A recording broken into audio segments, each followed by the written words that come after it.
Assalamualaikum warahmatullahi wabarakatuh.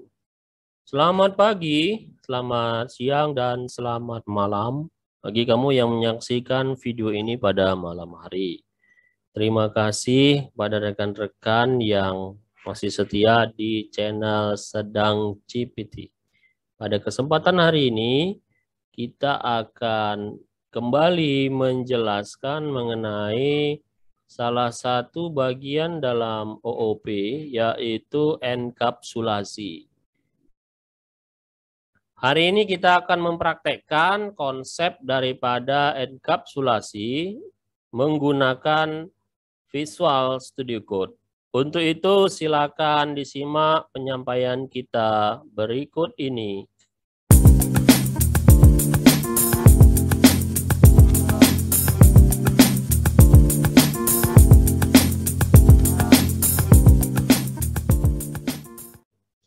Sesuai dengan yang sudah kita sampaikan pada pembukaan video ini, judul materi kita hari ini adalah enkapsulasi dalam bahasa Java. Jadi kita akan mempraktekkan sekali lagi konsep daripada enkapsulasi dalam bahasa Java. Yang akan kita buat nanti adalah kita memiliki dua buah package yang saya buat. Yang pertama namanya package 1, kemudian package 2. Di dalam package 1 ada kelas manusia. Ya, ada kelas manusia, kemudian ada lagi kelas hewan ya. Ada kelas hewan, kemudian di dalam kelas manusia nanti ada kelas turunannya yaitu kelas siswa. Baiklah, kita akan langsung mempraktekannya menggunakan Visual Studio Code. Sekarang kita sudah berada di Visual Studio Code. Kita mulai dengan membuat sebuah proyek baru dengan cara menekan secara bersamaan ya 3 tombol yaitu Ctrl Shift P. Kemudian kita pilih Create Java Project. Lalu pilih Noble Tools. Kemudian seperti biasa kita tempatkan project ini di sebuah folder. Saya buat folder baru. Di sini ya, saya buat namanya adalah latihan 3. Kemudian saya klik latihan 3-nya.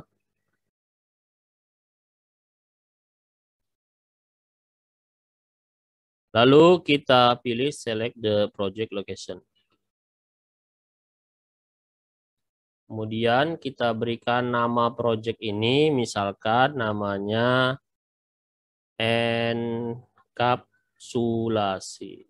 Bentar. Jadi kita punya project yang bernama enkapsulasi ya. Project kita ya yang bernama tadi enkapsulasi. Kemudian di sini ada folder src. Kita buat sebuah folder untuk package-nya ya. Tadi seperti saya sebutkan, kita akan membuat 2 buah package. Jadi kita buat di sini folder yang bernama 1. Kemudian di src juga kita buat folder satu lagi, namanya adalah 2. Ini ada package 2. Ada 2 package sekarang ya. Nah, kemudian di package 1 kita buat file baru. Kita buat misalkan namanya adalah latihan 1.java. Yaitu package 1 dan ada public class latihan 1. Public class latihan 1 itu akan muncul bersamaan dengan nama file kita yaitu latihan 1 ya. Oke, sekarang kita buat kelas baru seperti yang sudah kita tentukan tadi. kita memiliki kelas yang bernama manusia. Kelas manusia ya. Lalu di dalam kelas manusia itu misalkan kita tampilkan sebuah metode ya. Namanya misalkan void data. Nah, di dalam void data kita masukkan di sini adalah nilai yang harus diinput, misalkan nama dengan tipe data string. Oke, seperti ini kita berikan koma. Lalu kita jalankan, kalau dia akan dijalankan, dia akan menampilkan nama.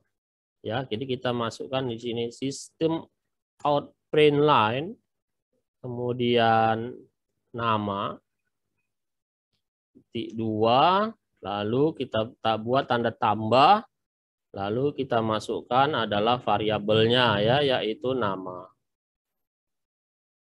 Oke, sampai di sini kita bisa menjalankan kelas manusia ini di dalam kelas latihan 1. Antara kelas manusia dengan public class latihan 1 itu sudah berbeda modifier ya.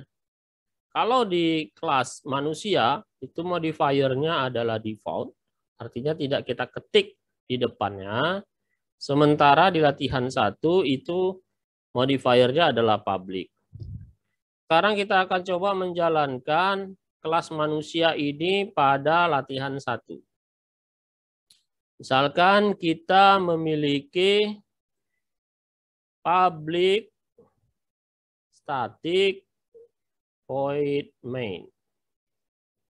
Void main, kemudian seperti biasa ada string, lalu kurung, ada seperti ini ya.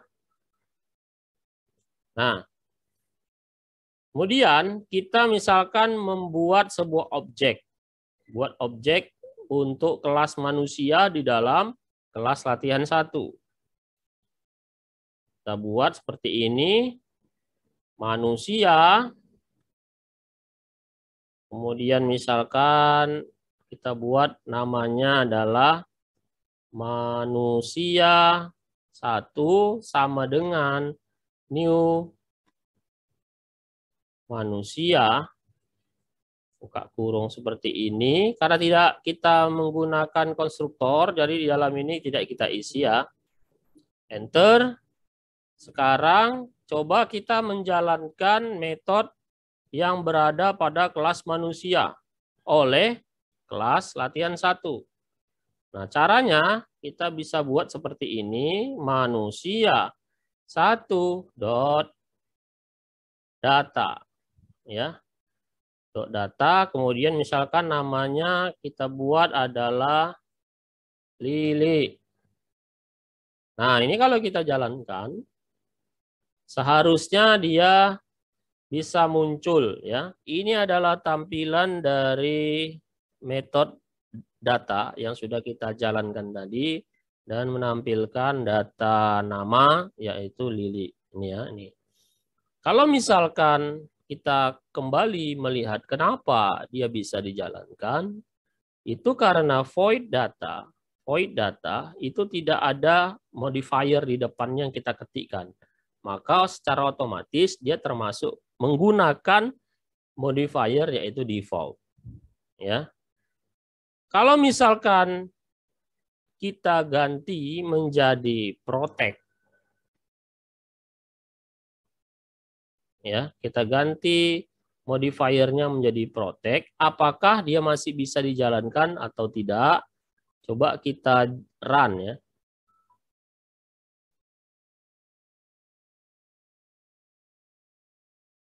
Nah, ini ternyata masih bisa dijalankan.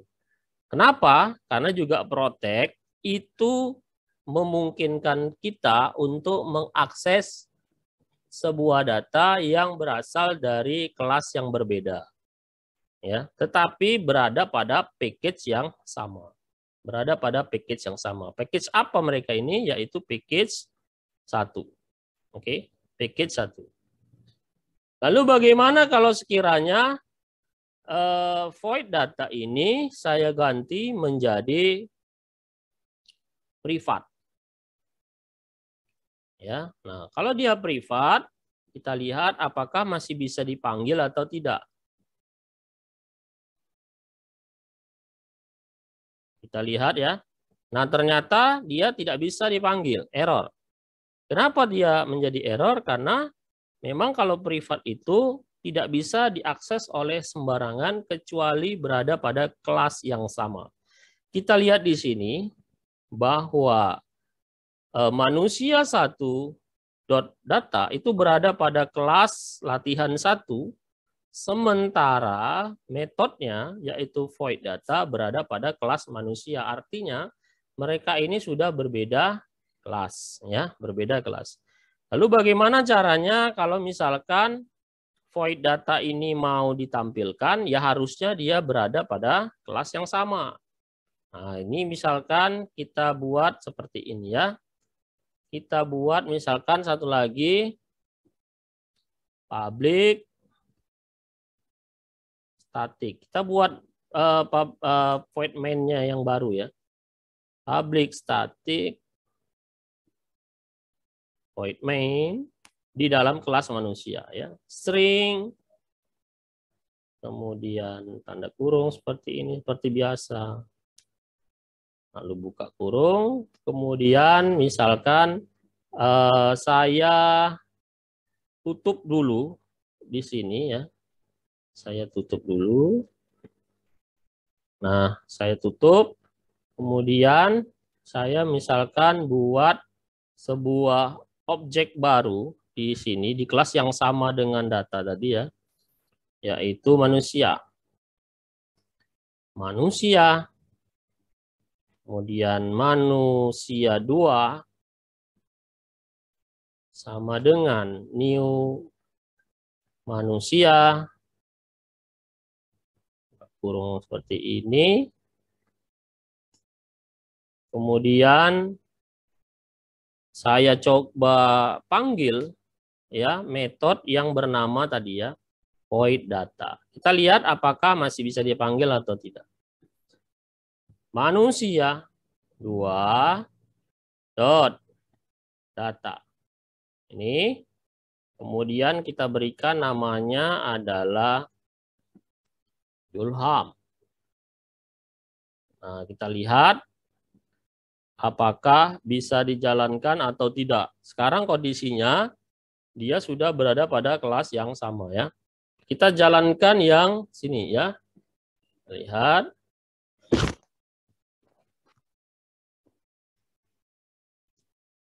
Oke, ternyata muncul ya, ternyata muncul.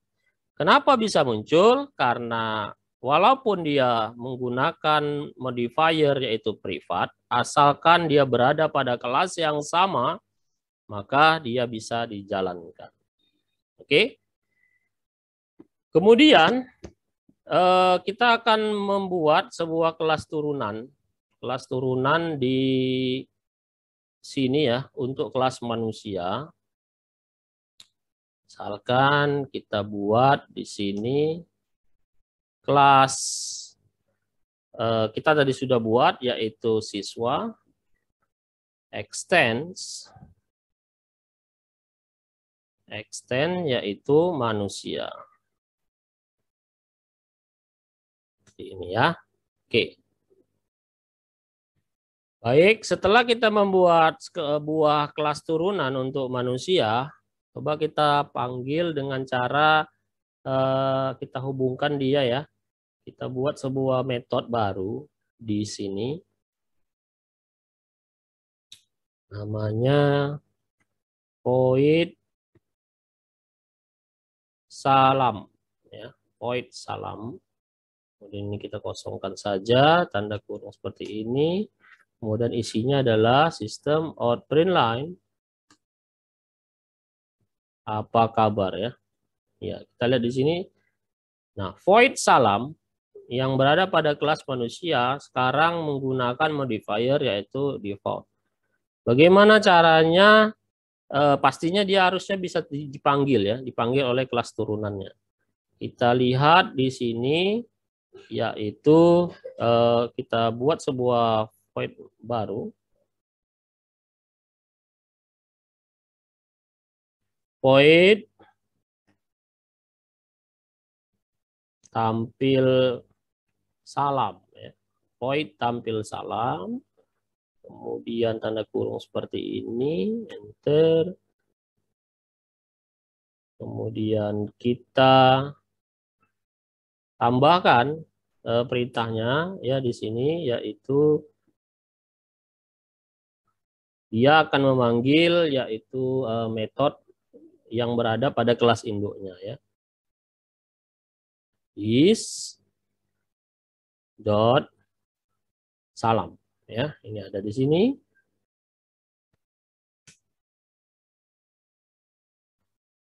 Ya, sudah muncul di sini.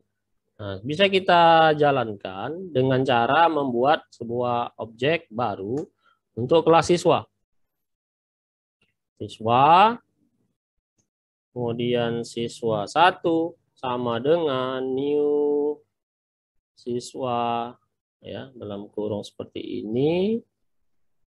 Kemudian kita buat lagi siswa 1 dot tampil salam ya.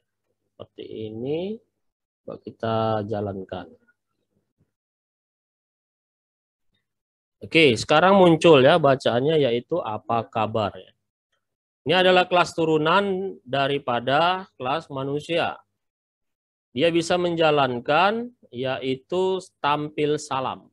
Nah, bagaimana kalau misalkan salam ini kita juga ganti menjadi dari default menjadi protect. Ya, menjadi protect. Nah, apakah apa kabar ini masih bisa dijalankan? Coba kita tes di sini. Kita run. Masih bisa ya, masih bisa. Kalau protect masih bisa dijalankan oleh kelas turunannya dan di kelas yang berbeda. Lalu apakah masih jalan juga kalau sekiranya kita ganti menjadi privat? Ya, coba kita tes di sini. Apa kabarnya? Apakah masih muncul ya? Kita run. Ternyata tidak bisa, error ya. Sekali lagi, kenapa error? Karena kalau kita menggunakan privat, maka dia harus berada pada kelas yang sama. Baik, mungkin demikian pemaparan kita mengenai enkapsulasi ini beserta prakteknya pada Visual Studio Code. Secara kesimpulannya, kita sudah membuktikan penggunaan modifier public, kemudian default, protect, serta privat. Mudah-mudahan dalam penyampaian ini dapat membantu rekan-rekan sekalian dalam memahami mengenai enkapsulasi. Dan kita akhiri, billahi taufik wal hidayah. Assalamualaikum warahmatullahi wabarakatuh.